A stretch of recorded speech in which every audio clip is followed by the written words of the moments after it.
Amis de Britannia, bienvenue dans cette nouvelle histoire. On ne parle pas beaucoup de ces gens qui utilisent nos mots pour en créer de jolies mélodies ou de beaux récits. Sur Terre, on peut les appeler les poètes, les auteurs, les conteurs ou les chanteurs quand il y a de la musique qui accompagne. Tout dépend de la période ou de l'art qu'ils utilisent pour s'exprimer. À Britannia, en ce temps-là, on n'utilisait pas encore ces termes. Ceux qui aimaient séduire, nous divertir l'esprit ou nous faire rire en palabrant avec des sérénades, des alexandrins ou bien du lyrisme. On les nommait les troubadours. Il y en a un, d'ailleurs, qui porte la légende de vivre encore de nos jours avec une reine aux apparences peu ordinaires. L'histoire commence ainsi. Ce troubadour s'appelle Logan Catanak. Oui, je sais, ça sonne écossais. Petite parenthèse. Une nouvelle fois, à Britannia, sachez que nous trouvons toutes sortes de noms dans ce monde, comme toutes sortes de nationalités. Mais les Britanniens, comme les Britanniennes, ne sont pas comme les Terriens ou les Terriennes. Ils se moquent éperdument des différences et considèrent le multiculturalisme, je sais, c'est un grand mot, comme la plus belle des richesses de leur monde. Ils n'ont pas tort. En tout cas, là-bas, ce qui est bien, c'est que tout le monde parle la même langue, enfin, pour les esprits. On peut parler japonais, par exemple, mais la magie traduira à l'interlocuteur ce qu'on lui dit dans sa tête. C'est génial, non? La seule chose que la magie ne peut pas traduire automatiquement à l'esprit des gens, c'est la langue de chat.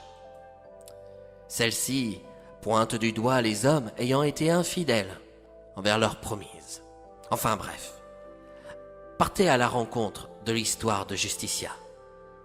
Le personnage Dingo vous en apprendra plus sur sa langue de chat. Maintenant, revenons à nos moutons.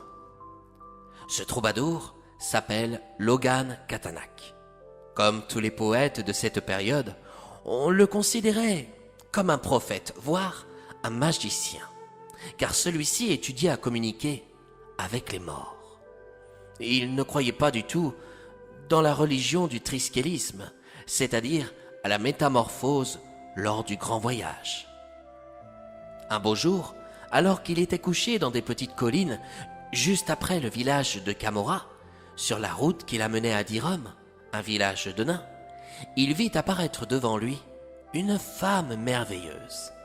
Elle avait l'apparence d'une Amazone ou d'une fée des bois. Elle avait avec elle 3 loups qui la suivaient fidèlement.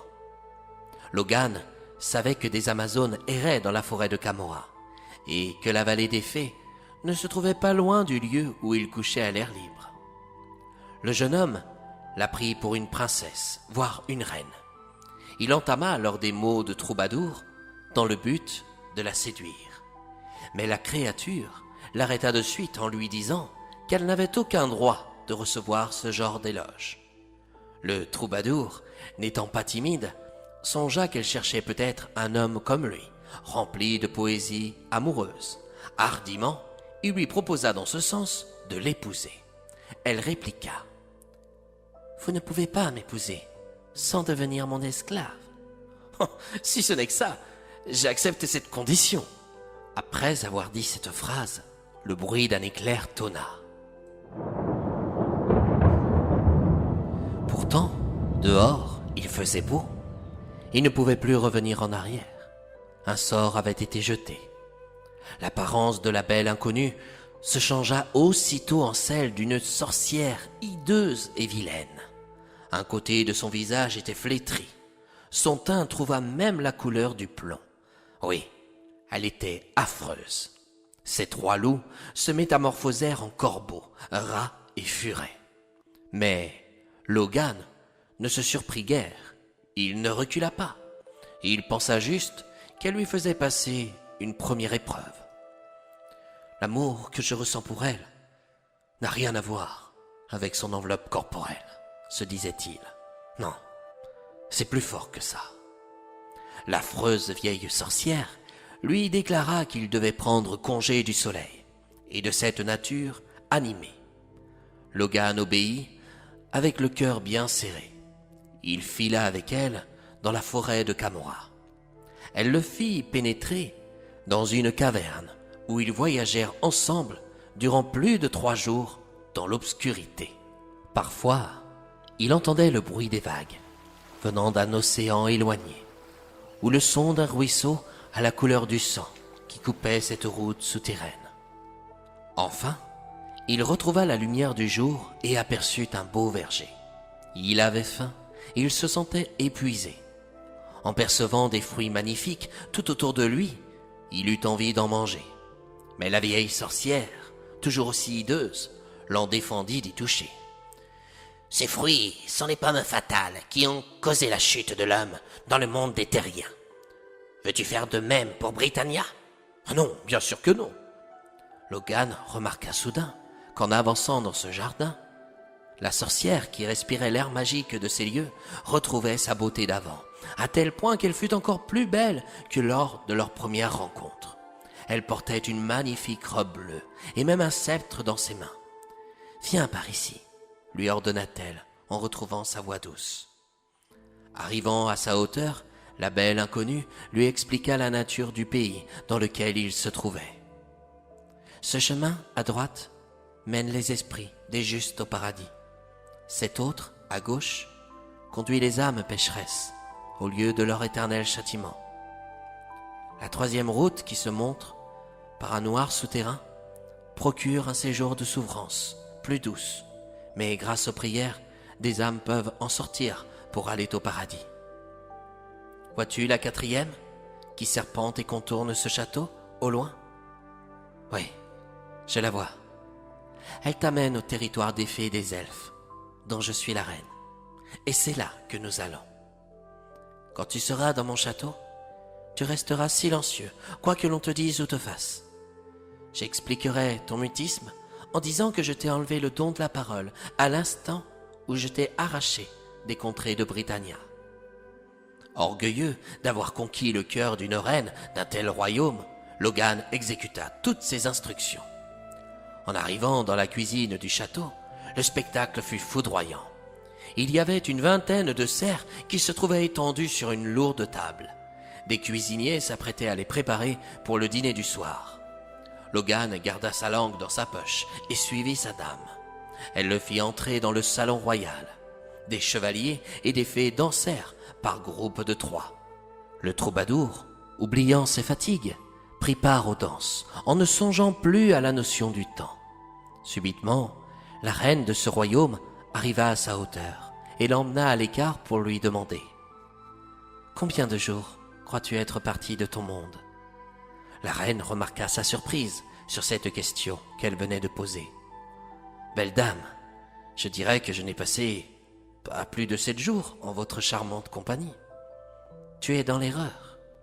Tu as demeuré 7 années à mes côtés, et il est temps pour toi de quitter ces contrées pour rejoindre Britannia. Pourquoi? Les croyances du triskélisme sont exactes pour toute personne née à Britannia. Mais ici, Logan, sache qu'il existe un maître de l'enfer qui viendra demain pour demander son tribut. Il n'enlève pas que des enfants qui disparaissent subitement de la terre. Il peut tout aussi bien prendre des hommes ou des femmes. Un homme comme toi attirerait son regard. Et je ne veux pas te voir partir entre ses griffes. Alors, levons-nous et partons. La peur de la reine à son égard réconcilia Logan à revenir dans les contrées de Britannia. La reine ne fut pas longue à le ramener là où ils s'étaient rencontrés pour la première fois. Elle lui fit ses adieux en l'embrassant sur les lèvres, et pour lui assurer un bel avenir, elle lui fit part d'un don, l'honnêteté. Depuis ses adieux, Logan obtint vite une réputation de prophète. Il ne pouvait rien dire qui ne fût infailliblement arrivé. Il se construisit une tour à l'entrée du village des nains, à Dirum. Les gens de la campagne l'appréciaient pour sa sagesse, qui ramenait souvent la paix dans leur ménage. Un beau jour, lors d'une rencontre avec le roi de Vanna dans sa tour, un cri d'étonnement surgit du village. Un cerf et une biche venaient de sortir de la forêt de Camorra.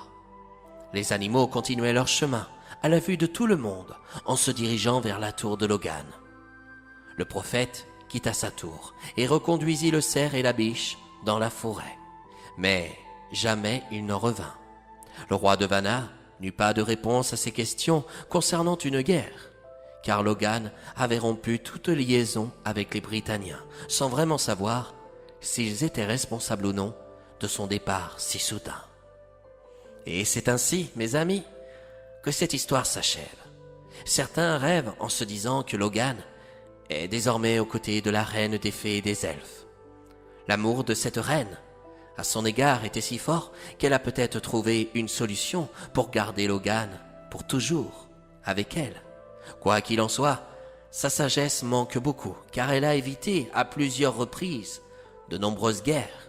Mais peu importe les causes et les mondes, il y aura toujours des guerres pour équilibrer la balance du bien et du mal. Pourquoi?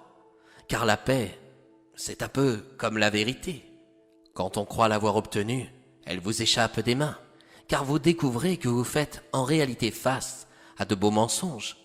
La vérité vous apparaît d'un coup comme une illusion. Et la paix, d'après vous, ne l'est-elle pas non plus, au fond?